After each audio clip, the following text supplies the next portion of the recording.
the story unfolds at the Sea of Galilee, a place of stark contrasts and sudden fury.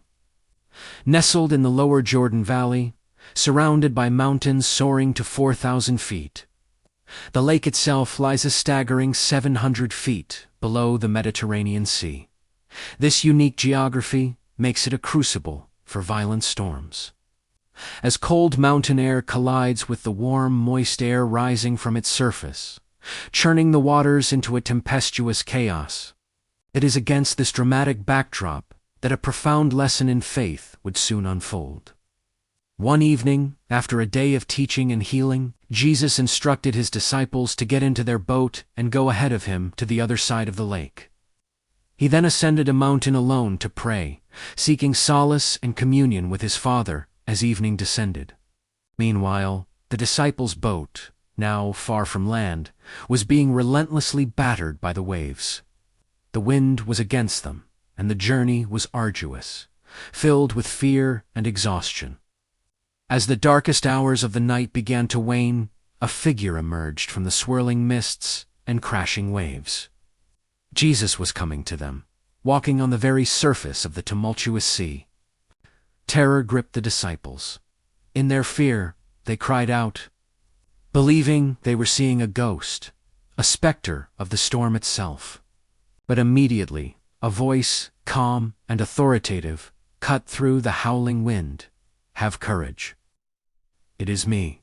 Do not be afraid. Among them, Peter, ever impetuous and full of a nascent faith, called out, Lord, if it is you, order me to come to you on the water. Then, with a single, powerful word, Jesus commanded, Come. Peter, with a mixture of awe and trepidation, stepped out of the boat. For a few miraculous steps, he walked on the water, moving towards his Lord. But then, his gaze shifted. He saw the fierce wind, felt the spray of the waves, and doubt, cold and paralyzing, seized his heart. He began to sink, crying out in desperation, Lord, save me. Immediately, Jesus reached out his hand, grasping Peter firmly, and gently rebuked him. You of little faith, why did you doubt?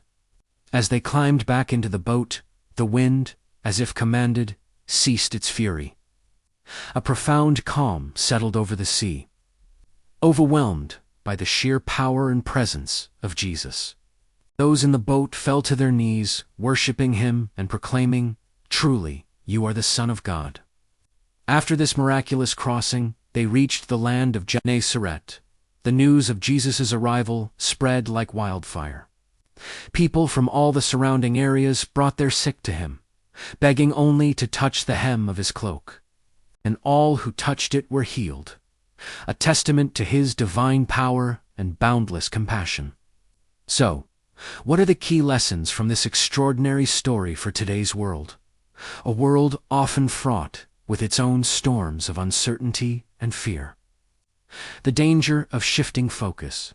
Just as Peter began to sink when he took his eyes off Jesus and fixated on the wind and waves, we too can become overwhelmed when we shift our focus from our faith and fixate on our problems, whether it's financial instability, personal struggles, global crises, or the relentless pressures of modern life. Allowing these winds and waves to consume our attention can lead to fear, anxiety, and hopelessness. The lesson is clear. Keep your spiritual eyes fixed on Christ's promises, rather than being consumed by the magnitude of life's problems. Jesus is closest in the storms.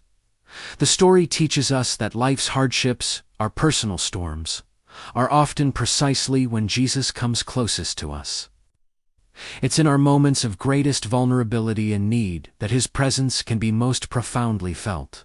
We can find true peace, not by expecting an immediate absence of trouble, but by trusting in his unwavering presence amidst the chaos. Faith requires stepping out of the boat.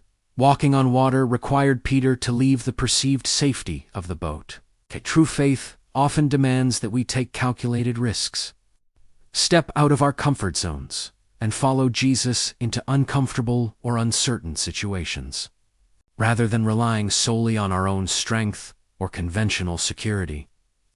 To experience God's power, one must often leave the boat, the things that provide safety and security, apart from God. Authority over chaos. In Scripture, water often symbolizes chaos, danger, and the unknown. Jesus, walking on the water, powerfully demonstrates his absolute authority over all earthly troubles, natural forces, and the very chaos of existence. It reassures us that he is Lord over every storm we face.